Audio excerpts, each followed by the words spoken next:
The desert was not kind to strangers. By 7 in the morning, the air above Fort Callaway shimmered with the kind of heat that made experienced men squint and rookies complain. The firing range stretched 6 kilometers east of the main compound, a long corridor of baked earth, low scrub, and silence so complete that a man could hear his own heartbeat if he stopped moving. Most men never stopped moving. There was something about stillness in that place that felt like a dare. The range itself was unremarkable to anyone who had not spent time on it. A hard-packed surface of pale caliche and dark volcanic gravel, interrupted by shallow depressions where seasonal water had once moved and no longer did. Scrub sage at irregular intervals, barely knee-high, already bleached pale by 2 months of summer. At the far eastern terminus, a line of target frames on steel poles, most of them currently empty, a few bearing paper inserts that rattled faintly in the morning wind. The wind came from the northwest in the early hours, shifted toward the east by mid-morning, and by afternoon was variable enough to make precise calculation at long range a matter of commitment rather than certainty. The men who trained here regularly knew this. They factored it into everything. They had instruments to help them factor it, rangefinders and anemometers and ballistic calculators that cost more than most people made in a year, and they trusted these instruments the way people trust things they do not fully understand completely, until the moment the instrument fails them, and then not at all. Sergeant Major Dalton Reeves stood at the far edge of the observation deck and watched the woman walk. She was not what he had expected. He had not known what he expected. Exactly, the file had been sparse, almost deliberately vague, but whatever image had formed in his mind over the past 3 days dissolved the moment she stepped onto the range. She was 32 years old, medium height, no exceptional build. Brown hair pulled back under a plain cap. She wore standard-issue fatigues and carried nothing. No rifle case, no kit bag, no spotting scope, nothing. She walked to the center of the range and stopped. Then she crouched down and pressed her palm flat against the ground. "What is she doing?" said Corporal Jesse Tanner from behind Reeves. Tanner had been at Callaway for 4 years and considered himself an authority on most things. He was 25 and had the easy confidence of a man who had never been badly wrong about anything important yet. "Quiet," Reeves said. The woman stood. She turned east and began to walk. Not toward the firing position, not toward the target array. She walked parallel to the range. Slowly, in a straight line, she counted under her breath. Not loudly, a murmur, barely audible, but her lips moved and her eyes were on the ground. "She's counting steps," said Tanner. One of the other observers, a young sharpshooter named Private Calvin Marsh, laughed. It was a short laugh, uncertain, the kind that looks for company. A few others joined it. Briefly, her name was Claire Whitfield. She had arrived at Callaway on Monday with a single transit order and a letter of introduction from a colonel whose name none of them recognized, from a directorate none of them could find on any organizational chart. She had introduced herself quietly at the main gate, accepted her bunk assignment, eaten dinner alone, and gone to sleep. She had not spoken at breakfast. She had not asked for a briefing. She had asked only one thing: permission to walk the range before any test was conducted. The request had been unusual enough that it had gone up the chain and come back approved with no explanation attached. Now she walked. She reached the eastern wall of the range, stopped, turned 90 degrees, and walked north for a measured distance. Then she turned again and walked back west, then south. She was building something, a grid, a map, something, but entirely in her own feet and her own breath. When she reached a point where the ground dipped slightly, she stopped and stood still for almost a full minute, eyes closed, face turned slightly upward as if reading the air. "She's not even looking at the targets," Marsh said. "She already knows where they are," Reeves said, without thinking. Tanner glanced at him. "How?" Reeves did not answer, because he did not know the answer.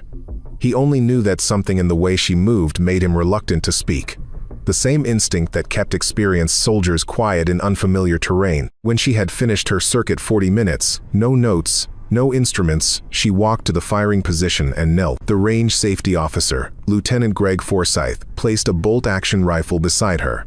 Standard long-range caliber. She checked the action once, confirmed the chamber, set the stock against her shoulder. The target array was at 4,020 meters. The range had been configured at maximum extension deliberately. The wind was gusting 11 to 14 kilometers per hour, variable direction. A small sandstorm had moved through 2 hours earlier and the air still carried fine particulate that bent light slightly, made distances deceive. Forsyth looked at his stopwatch. "Whenever you're ready, Miss Whitfield." She did not adjust the scope. She did not consult any measurement tool. She closed her eyes. For 8 seconds nothing happened. Then she fired. The sound of the shot rolled out across the range and faded into the desert. The display terminal at the observation post updated in 4 seconds. Asterisk distance, 4020 m. Deviation, 0 centimeters. Asterisk. Forsyth looked at the screen. He looked at it for a long time. Tanner had stopped laughing. Marsh had stopped everything. He stood with his arms at his sides and stared at the display terminal with the expression of a man who has just discovered that a foundational assumption about the world was incorrect. Not the assumption about this woman, specifically. The deeper assumption about what the human body and mind were capable of. About what training and instruments and standardized method were actually for. About whether the tools were the point, or merely a scaffolding around something that could, in certain hands, stand on its own. Nobody on the observation deck said anything for almost 40 seconds. The wind moved. Somewhere beyond the eastern ridgeline, a raven called once, sharp and declarative, and went quiet. Reeves unfolded his arms. He looked at the terminal one more time, times deviation, 0 centimeters times, and then he looked back at the woman who was handing the rifle back to Forsyth with the same unhurried composure she had carried since she stepped onto the range that morning. She did not look toward the observation post. She did not look at the display terminal. She turned and began walking back along the range the way she had come, her eyes down, her pace even, as if the demonstration had been a private thing and was now complete. Tanner said, finally, "How?" It was not a question, exactly. It was the kind of word a person produces when language has temporarily outpaced understanding. Reeves said nothing. He folded his arms and watched the woman lower the rifle and stand up, and he thought, whoever buried her file is going to regret it. The personnel file on Claire Whitfield, when Reeves finally obtained a full copy 2 days later through channels that required more persistence than they should have, was a document defined more by what had been removed than by what remained. She had entered the Advanced Marksmanship program at the Training Institute in Quantico at age 24, ranked 4th in her intake class after preliminary assessments. By the 3rd month she had moved to 2nd, then 1st. Her instructors' evaluations were divided sharply. Some used words like exceptional and intuitive and unprecedented spatial recall. Others used words like non-compliant, resistant to standardized methodology, and in one case, written in ink that had pressed harder than necessary into the page, operationally unreliable. The specific point of conflict was documented in 2 incident reports, both heavily redacted. What remained legible described a training exercise in which Whitfield had refused to use the issued ballistic calculator, not because the device was malfunctioning, it had been confirmed operational, but because, according to her own statement, she believed its calibration assumptions were incorrect for the specific atmospheric conditions of that morning, and that her own internal model was more accurate. She had been ordered to use it. She had declined. She had taken the shot with her preferred method. The shot had been accurate to within a deviation that the second report described as beyond equipment tolerance to measure. The incident report had not celebrated this. It had recommended her for remedial instruction. 3 weeks later, she had been dismissed from the program on procedural grounds. The procedural grounds, such as they were, occupied half a sentence in a memo and cited failure to demonstrate commitment to established operational frameworks.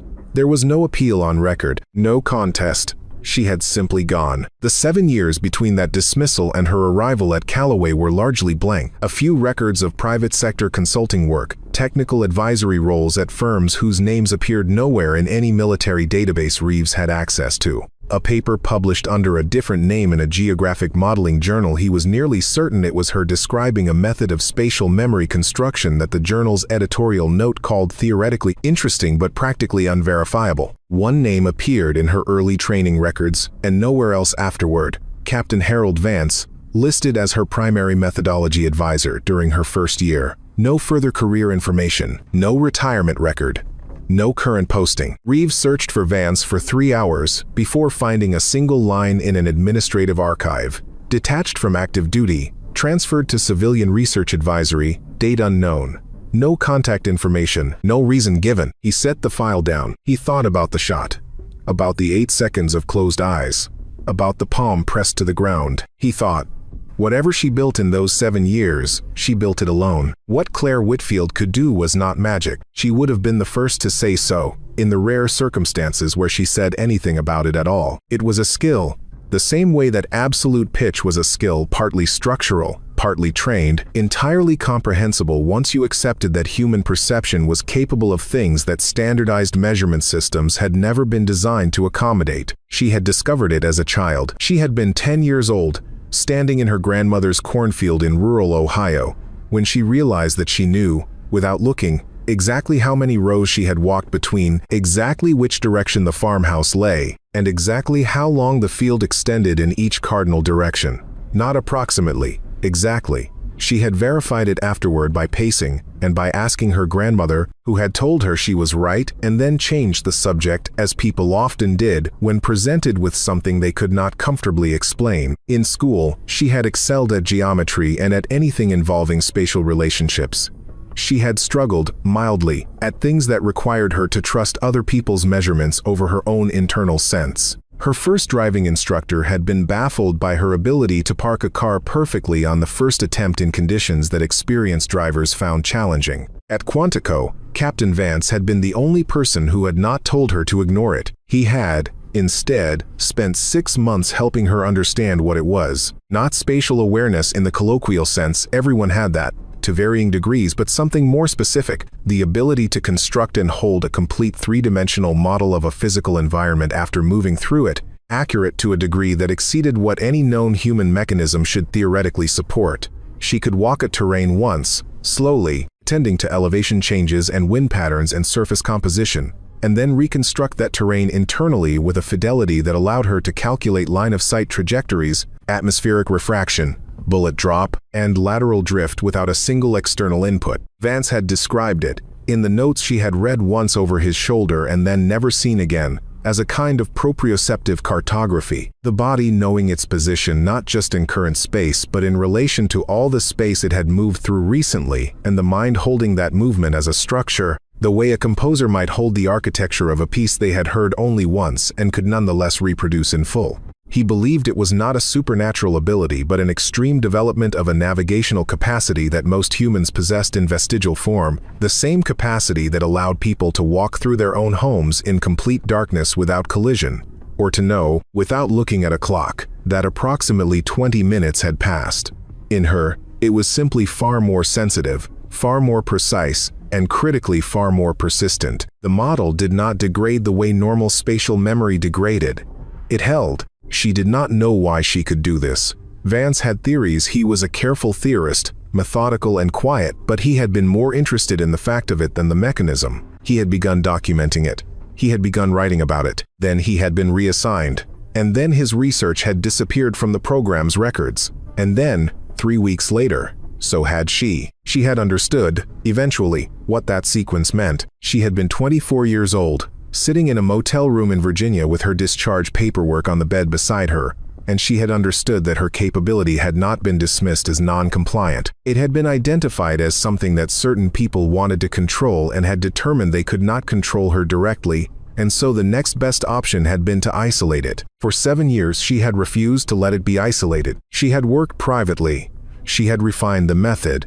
She had published fragments of it in academic language dense enough to be uninteresting to anyone without the specific knowledge to recognize what she was describing. She had waited. She was not entirely sure what she had been waiting for. But when the transit order arrived, unsigned, with the single line times Fort Callaway, voluntary attachment, your terms asterisk, she had gone. Because a capability that no one could see demonstrated was a capability that did not exist. She was finished with not existing. 3 days after the first demonstration, Reeves came to her with a request. He was a man who had spent 22 years learning to ask for things in ways that felt like statements of fact, and he employed that manner now, leaning against the wall of the briefing room with his arms folded and his tone flat. He said there was a training scenario scheduled for Friday. He said the scenario involved a terrain that had been partially damaged by a flash flood 6 weeks earlier and had not been remapped. He said the GPS reference data for the eastern grid was, as a result, approximately 40 meters out of alignment in certain sectors. He said this as though it were purely informational. Claire looked at him. "You want me to walk it?" she said. "We want to evaluate the range of application,"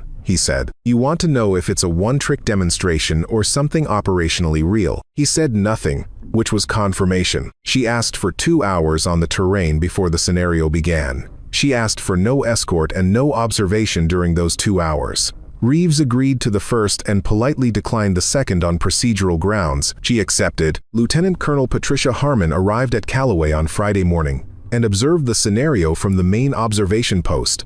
Harmon was not introduced by her actual role, which Reeves had by then intuited was something in or adjacent to the Defense Advanced Research Projects Group. She was 51, direct, with the specific stillness of someone who had spent a long time learning to watch without being watched. She had a tablet and a coffee, and she stood slightly apart from the other observers and did not speak. The scenario: a fire support coordination exercise.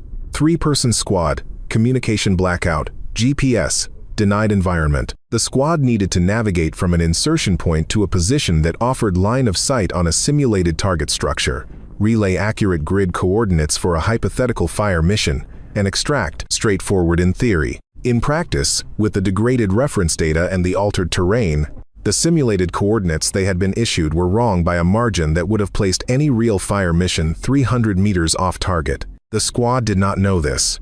They were working from the degraded data. Claire walked the terrain for her 2 hours. Forsyth followed at a distance of 30 meters and recorded nothing. He reported afterward that she had not made any notes, had not carried any device, and had spent approximately 8 minutes at a dry stream bed in the northeast sector, crouching in the same manner she had used at the firing range, palm to the earth, eyes closed, a period of complete stillness. He reported also that the stillness had made him uncomfortable in a way he found difficult to articulate. Not threatening, not strange, simply very present, the way certain kinds of silence are more present than sound. When the scenario began, she was attached to the squad as an observer only. Her role was not to lead or instruct. She stood at the back of the formation and moved when they moved and stopped when they stopped, and she watched the terrain with the same attending quality she brought to everything: the low ground to the left, the way the slope changed character 200 meters ahead of them, the specific sound the wind made as it crossed a dry riverbed that did not appear on any of the squad's reference materials because it had been created by the flood. She was aware, precisely, of where they were. She had been aware since the first steps of the movement. She had held the terrain in her mind from the moment she completed her walking survey. And now she moved through it the way a person moves through a room they know well in the dark, not by looking, but by holding the structure. 50 minutes into the movement, the squad leader, a staff sergeant named Brian Kowalski, competent and careful, stopped at a reference point and called the position. The coordinates he read were the ones from the degraded data. They were wrong. Claire said, quietly, "Those coordinates will land it on the wrong side of the ridge." Kowalski looked at her. His expression was not hostile, it was the expression of a man who was not sure what to do with information that arrived from a source outside his chain of command or his understanding. "My grid shows," he began. "Your grid is wrong by a margin of about 42 meters in this sector," she said. The flood shifted the reference benchmark. "The actual line of sight to target is 11 degrees south of where you're oriented." Kowalski looked at his compass. He looked at his map. He looked at Forsyth, who had no instruction to give. He trusted her. Later, when asked why, he could not explain it satisfactorily. He said she had not sounded uncertain. He said, and he seemed slightly embarrassed by this, that she had sounded the way the ground sounds when you tap it and hear bedrock close underneath. Solid, not hollow. The fire mission would have landed 12 meters from target. The degraded data would have put it 316 meters away. From the observation post, Harmon put her coffee down and typed something on her tablet and did not look up for almost a minute. His name was Colonel Raymond Stokes. He did not appear on the observer manifest for the Friday exercise. He had not introduced himself to the Callaway command staff. He had arrived in a vehicle with federal plates on Thursday evening, occupied a guest billet, and positioned himself on Friday in the secondary observation room, a smaller booth above the main post, accessible from a separate stairwell, where he watched the scenario on the remote feed with the same expression a man wears when he opens a letter he has been expecting for a long time. Reeves found him there afterward by accident. He had gone to check the feed equipment and found Stokes standing with his jacket on and his hands clasped behind his back, watching the replay on the monitor. Stokes was 63, trim, gray hair cut close, a manner that was professional and assured and that gave almost nothing away. Reeves had been around enough senior officers to recognize a man who had learned to be invisible in rooms, who understood that presence, in certain contexts, could be a liability. "Impressive," Stokes said, without turning. "Sir," Reeves said, the correction she made. the specific deviation she identified: 42 meters.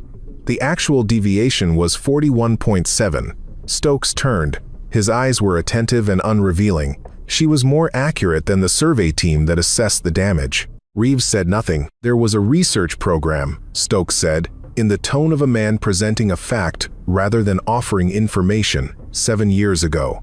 Studying exactly this capability, the ability to construct environmental models from direct sensory input that exceed the accuracy of instrument-based measurement in field conditions. The program was discontinued. Why? Reeves asked. Stokes smiled slightly. That's not the interesting question. The interesting question is whether the discontinuation was a mistake. He picked up his jacket from the chair beside him. She's better than she was 7 years ago, he said. Considerably better. I'd like to speak with her. I'll let her know, Reeves said. Directly, Stokes said.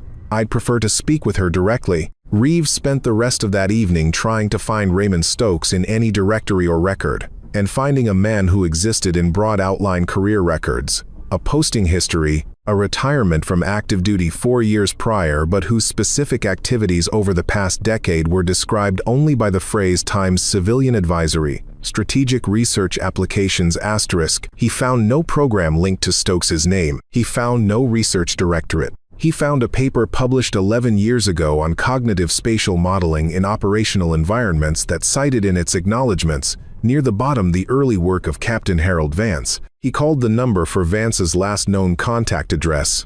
It had been disconnected. He sat with that information for a while. Then he went and found Claire and told her Stokes wanted to meet. She was quiet for a moment. Then she said, "I know who he is." She had known the name for 4 years. She had found it the same way she found most things she was looking for. Carefully, from a distance, using sources that did not know they were sources. An old academic correspondence network from Vance's time at the Institute. A citation trail in geographic modeling literature that led, eventually, to a defense contract number, and from the contract number to an administrative record, and from the administrative record to a name attached to a budget line for a program called Cognitive Terrain Initiative Program Status. Terminated. The termination date was 3 weeks after her dismissal from the Institute. She had not known precisely what the program had intended to do with her capability. She had made educated guesses. The guesses were not reassuring. A capability that could construct accurate navigational maps from direct human perception in GPS-denied environments with instrument-independent accuracy. The military applications were not difficult to imagine, nor were the implications of wanting to retain that capability without the person attached to it having any meaningful say in how it was used. Vance had refused something. She was not certain what. He had disappeared afterward. She met Stokes in the small conference room adjacent to the command wing on Saturday morning. Reeves was present. Stokes had not objected to this. Stokes sat across from her and studied her with the same quality of attention she had experienced from very few people in her life, the kind that was genuinely interested rather than merely evaluative. "You've been waiting for someone to come," he said. It was not a question. "I've been waiting to see what the offer was," she said. He leaned forward slightly. "The program was a mistake," he said. "Not the research, the structure. The intent was always to weaponize rather than to understand. Vance knew that. He made the same choice you made. 4 years earlier, I was part of the program at that time." He paused. "I was the part that came to agree with him too late to do much about it." Claire said nothing. "What I'm asking now is different," Stokes said. "There are environments, flood zones, earthquake aftermath, collapsed infrastructure where precise terrain mapping from direct human perception could locate survivors. Identify structural risk, direct response, not a weapon. A tool, with independent oversight and your name on the methodology." "What organization?" she said. He named it. "A civilian research partnership connected to 3 universities and 2 international humanitarian response bodies." She had heard of it. She had, 2 years earlier, corresponded briefly with one of its researchers under the name she used for her academic work. She looked at Reeves. His face was neutral. She looked back at Stokes. "I need to see the documentation," she said. "The program charter, the oversight structure, the ownership terms for the methodology." "Of course," he said, "and I need to speak to Vance." Stokes was quiet for a moment. "He's in Vermont. He teaches mathematics at a small college. He prefers not to be involved. I need to hear that from him," she said. Stokes nodded slowly. He wrote a phone number on a card and slid it across the table. "He'll take the call," he said. "She called Vance that evening from the perimeter of the base. standing in the long shadow of the western fence while the sun dropped behind the mountains and the air finally lost its heat. He answered on the third ring. His voice was older than she remembered it, not frailer, just more settled, the voice of a man who had made his peace with a particular kind of quiet life and was not interested in being unsettled. "I wondered when you'd find your way to this," he said. "You knew about Stokes's current work?" she asked. "I knew he'd come looking for you eventually. He spent a long time trying to undo what the program did. I'm not sure he's entirely succeeded, but I believe he's trying." A pause. "How are you, Claire?" "Better than I was," she said. "The method is better. I've worked on it. I knew you would." A longer pause. "The paper in the Geographic Modeling Journal, under the name Carver. You read it?" "I did. The section on elevation change encoding was new. I don't think you had that in Quantico. It took me 3 years to get it reliable. The firing range demonstration at Callaway is being discussed in certain circles," he said. "Not publicly, but discussed." She was not surprised. "The question about the program," she said. "The Cognitive Terrain Initiative. What did they want to do with it that you refused?" He was quiet for a moment.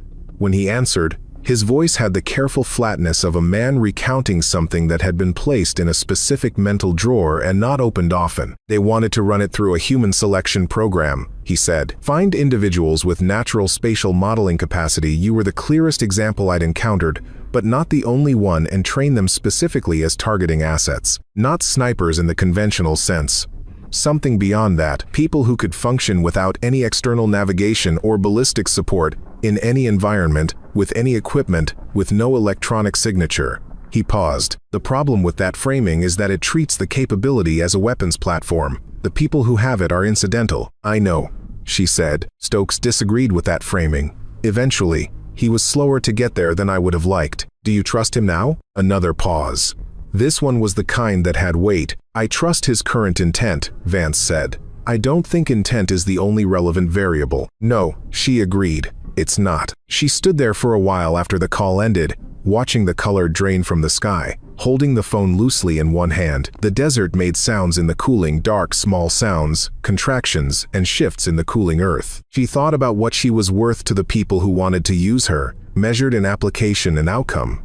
She thought about what she was worth to herself, measured differently. She thought about the 7 years of refusal and how much they had cost her in practical terms and how little she regretted them. She went back inside. Stokes had not anticipated the intervention from above. He had presented his proposal cleanly, with documentation as promised, and Claire had spent 2 days reviewing it with the careful attention she gave to all significant decisions. She had questions. He answered them.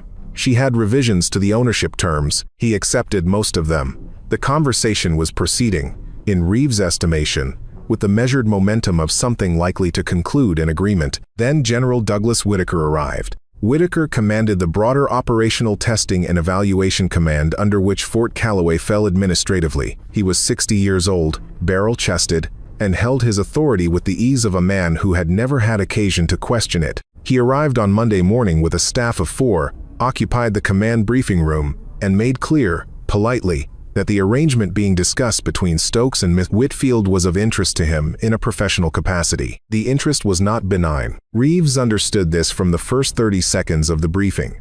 Whitaker was not hostile to Claire. He was, in fact, conspicuously respectful, which was itself a signal. He was interested in the capability in the way a man is interested in a piece of equipment he has identified as useful, and whose current owner has not yet been persuaded to transfer the title. He proposed a formal evaluation, a comprehensive, multi-condition assessment of the spatial modeling capability, conducted under military research protocols.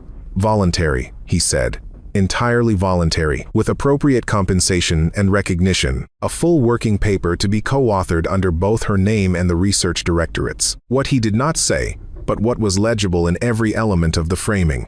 Co-authored meant co-owned. Research directorate meant the methodology would belong, in practice, to an institution capable of deploying it in ways she would have no ability to prevent. She had heard this kind of offer before. Not this specific offer. She had been 24 the first time and had not understood it fully until afterward, until she was sitting in that motel room in Virginia with the discharge paperwork on the bed and the understanding arriving all at once, like cold water. She understood it now immediately. In the first 45 seconds of Whitaker's presentation, Before he had finished his second sentence about times appropriate compensation asterisk, the grammar of the offer was the grammar of a man who expected compliance and had not yet encountered reason to adjust that expectation.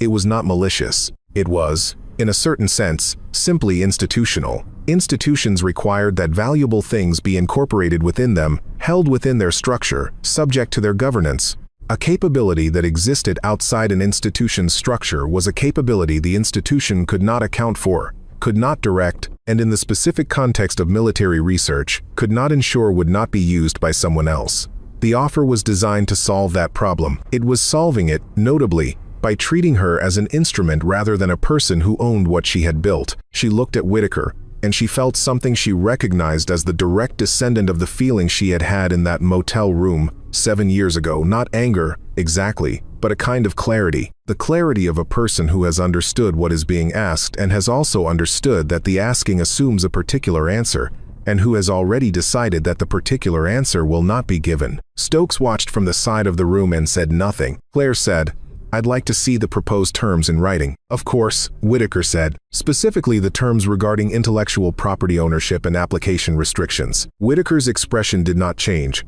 "Those details are handled at the administrative level. I can have someone, I'd like to see them before I agree to anything," she said. Including this conversation, there was a short silence. Whitaker smiled. It was a practiced smile, the kind built over many years to communicate warmth without the inconvenience of actually experiencing it. "No one is asking you to agree to anything today, Miss Whitfield. This is simply an introduction." "Then I'll wait for the written terms," she said. She stood up and left the room. In the corridor, Reeves caught up to her. "He'll try again," he said. "I know. The formal evaluation he's proposing, if you participate in it under their research protocol, the results belong to the program." "I know," she said again. "What are you going to do?" She stopped walking. She looked at the wall for a moment, and then she turned to face him, and her expression was the same quality of composure she had shown on the range, not cold, not hard, but grounded, like a person who has decided where she is standing. "I'm going to show him the map," she said. The evaluation was scheduled for Thursday. Whitaker's staff designed it over 2 days. They were thorough and professional, and they built a rigorous multi-stage assessment covering range estimation, environmental reconstruction, navigational accuracy, and atmospheric correction. It was, by any measure, a well-constructed test. It would have been an effective demonstration of Claire's capability, and would have produced a comprehensive dataset useful for exactly the purposes Whitaker intended. She arrived on Thursday morning and reviewed the test materials that had been prepared.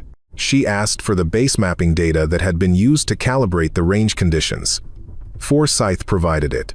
She sat with it at the table for 11 minutes without speaking. Then she put it down and looked at Whitaker. "Before we begin," she said, "I want to note some issues with your reference data." Whitaker raised an eyebrow. "The mapping data was certified last year." "Yes," she said, "and the certification process used a satellite survey that was conducted in February, during a cold weather contraction cycle that shifted the eastern benchmark array by approximately 17 meters at this elevation." She paused. "The error propagates through every grid reference in the southern sector. Your range calibration for stations 4 through 9 is incorrect." Whitaker looked at his chief of staff, a lieutenant colonel named Marcus Webb, who looked at the mapping printout, and then at Whitaker, and then, carefully, at nothing in particular. "That's a significant claim," Whitaker said. "Yes," she agreed. "Our mapping systems have been independently verified against each other," she said. "They contain a shared error. The original benchmark shift isn't visible from within the system because every reference point was adjusted consistently, but the absolute position is wrong." She touched the printout. "Station 6 is marked here. If your data is correct, the midpoint of Station 6 should be in direct line of sight with the eastern ridgeline. It isn't. The ridge blocks it by about 3 meters. Whitaker looked at Webb again. Webb said, quietly, that he would need to verify. "It can be verified with a direct observation," Claire said. "Walk to Station 6 and look east. You won't see the ridge over the array. You'll see it blocking the array." The room was quiet. Forsyth had a tablet. He consulted something on it with the expression of a man who had just found an unexpected result in something he thought he understood. He looked up at Whitaker. His expression said what he was not yet willing to say aloud. "The Station 6 sightline," he said carefully, "has been generating anomalous deviation data for 8 months. We attributed it to atmospheric variance. It's a position error, Claire said. Has been since February. Whitaker was still. His composure was intact. He was too experienced for it not to be, but something in the quality of his stillness had changed. The stillness of a man who has understood, in the span of about 90 seconds, that he is not in the position he thought he was in. A formal review of the mapping data, Webb said, to no one in particular, would be advisable. Yes, Whitaker said. His voice was measured. It would. He looked at Claire. Your proposed evaluation, she said, assumes that your baseline is accurate and that my capability is being measured against it. I'm telling you the baseline has a systematic error that I identified in 11 minutes by cross-referencing your own reference points with observable terrain features. She folded her hands on the table. I'm not asking you to trust my method. I'm asking you to verify the claim. It's verifiable. Station 6, direct observation, east bearing. You'll have the answer in 20 minutes. Nobody went immediately. It took 4 minutes of quiet discussion before Forsyth walked out with Webb and 2 technicians. They came back in 19 minutes. Webb said, she's correct. The silence in the room was of the specific variety that follows not a revelation but a confirmation everyone present had understood, by the time Webb left the room, what he would find. Whitaker looked at Stokes, who was standing against the wall with his coffee, and had said nothing since the morning began. Stokes looked at Claire. What you need, she said, to Whitaker, is not a test of my ability. What you need is someone to check your maps. She stood up. My methodology is not for the directorate, she said. I'll be reviewing Stokes's proposal again this afternoon. The terms I require are clear: civilian application, humanitarian scope, independent oversight, full ownership of the method in my name. She pushed her chair in. Those are not negotiable, but they're not unreasonable either. She left the room. Reeves stayed. He watched Whitaker for a moment. The general was looking at the mapping printout with an expression that was difficult to read, not anger, not exactly, but the specific discomfort of a man reassessing a situation he thought he had controlled. 17 meters, Whitaker said, to no one in particular. Yes, sir, Webb said. 8 months of anomalous deviation data. Yes, sir. Whitaker put the printout down. He picked up his pen. He set it down again. Tell research support that the Station 6 data needs to be reviewed, he said finally. And tell them to audit the other southern sector calibrations. He paused. And tell them quietly. She signed the agreement with Stokes's organization on a Monday. She had revised the intellectual property clause 3 times. She had insisted on a specific provision that no element of the methodology could be licensed or transferred to any military, paramilitary, or national security application without her explicit written consent, renewable annually. Stokes's legal team had pushed back on the annual renewal. She had held. They had agreed. She had also insisted on a provision for Vance, a small consulting credit, a research acknowledgement, nothing more. He had said on the phone, when she told him, that it wasn't necessary. She had said it was accurate. He had been quiet for a moment and then said thank you, in the voice of a man who had not been thanked for this particular thing before. She did not leave Fort Calloway immediately. There were 2 weeks of transfer procedures and documentation that required her presence. She used the time to finish a written description of the methodology, the full method, not the fragments she had published in the academic journals, and submitted it to a documentation archive under her own name, time-stamped and registered. On her last evening at the base, she walked the range again, not to demonstrate anything, not for observation. Forsyth offered to accompany her for procedural reasons, and she told him it was all right. She was just walking, and he let her go. She went out in the late afternoon, when the light came in low from the west and turned the sand colors that had no names in any language she knew. She walked slowly, the way she always did, not the urgent pace of someone going somewhere, but the attending pace of someone learning a place, heel to toe, counting the intervals between small rises in the ground, reading the drift of the air against her cheek and the temperature differential between shadow and sun. She walked the eastern boundary and then the northern, and then came back along the western edge, where the scrub was slightly thicker and the ground had a different sound underfoot, harder, less yielding, the bedrock closer to the surface here than anywhere else on the range. She stopped at the firing position. She did not pick up a rifle. She stood and looked east, toward the target array, across the 4,000 meters of empty air between here and there. She thought about what Whitaker had wanted to do with what she was. She thought about what she was doing with it instead. She closed her eyes, not to demonstrate anything, not to confirm anything, just to stand in the dark behind her eyelids and feel the whole terrain arranged around her in perfect three-dimensional clarity, the distance to the ridge, the angle of the array, the small depression 40 meters to her left where the flood had altered the slope, Station 6 sitting 17 meters from where the map said it was. All of it present and stable and hers, the way a language is yours once you have learned to think in it rather than translate. She had been told, more than once, that what she did was not a system, that because it lived in her in the particular architecture of her perception and memory it could not be taught, could not be replicated, could not be institutionalized, and therefore could not be trusted. She had spent a long time believing that this was the problem. She had come to understand that it was, in fact, the point. The methodology she had written down was real. It could be taught, to the degree that any skill involving perception could be taught not perfectly, not universally, but meaningfully, to the people who had the basic architecture for it. There were others. Vance had found two during his years at the Institute, both of whom had been dismissed for different reasons or found their own quiet exits. She intended to find them. The work of the next years was already clear in outline. Document the method fully, develop a training curriculum that could be offered to people in fields where instrument failure was a real operational condition, disaster response, wilderness search and rescue, humanitarian demining work in post-conflict terrain. People who needed to navigate accurately in environments where the satellites were jammed or the maps were old or the infrastructure was gone. Not soldiers, people who needed maps to find the living, not to direct fire. There would be resistance. Not from Whitaker's direction. Specifically, he was disciplined and professional enough to understand when a particular avenue had closed, but from the broader institutional tendency to distrust anything that could not be standardized and reproduced in a controlled setting. The method could be taught and its results could be verified. But it would take time and it would require her to stay in view rather than retreating to the margins, and that was different from everything she had done for the past 7 years. She had been careful for 7 years. She had been private and oblique and had published in journals that nobody dangerous was likely to read. She had protected the method by keeping it close. The protection had been real, and it had also been a kind of diminishment.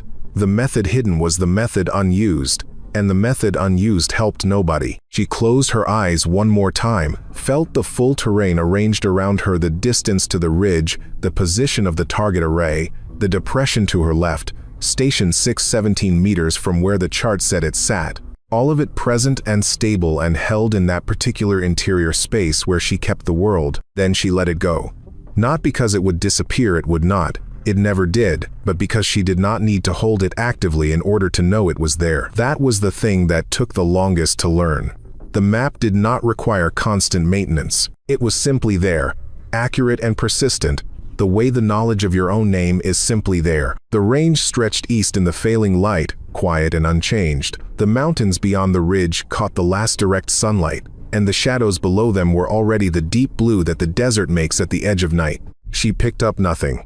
She adjusted nothing. She turned and walked back toward the gate, counting the distance as she went, not because she needed to, but because that was how she moved through the world. One step at a time, attending, building, each step a measurement, each measurement a small act of faith in the reliability of direct perception over the claims of instruments that had never been calibrated against her. The map is not on paper. The map is the act of walking, of listening, of holding the whole of a place in your mind and finding that it holds. She walked through the gate without looking back. Behind her, the range was silent. The scrub sage barely moved in the cooling air. The caliche surface held the last warmth of the sun, the way stone holds warmth, slowly releasing what it had taken hours to absorb, giving it back to the cooling dark without ceremony. The targets, at 4,020 meters, stood in the gathering dark exactly where she knew them to be.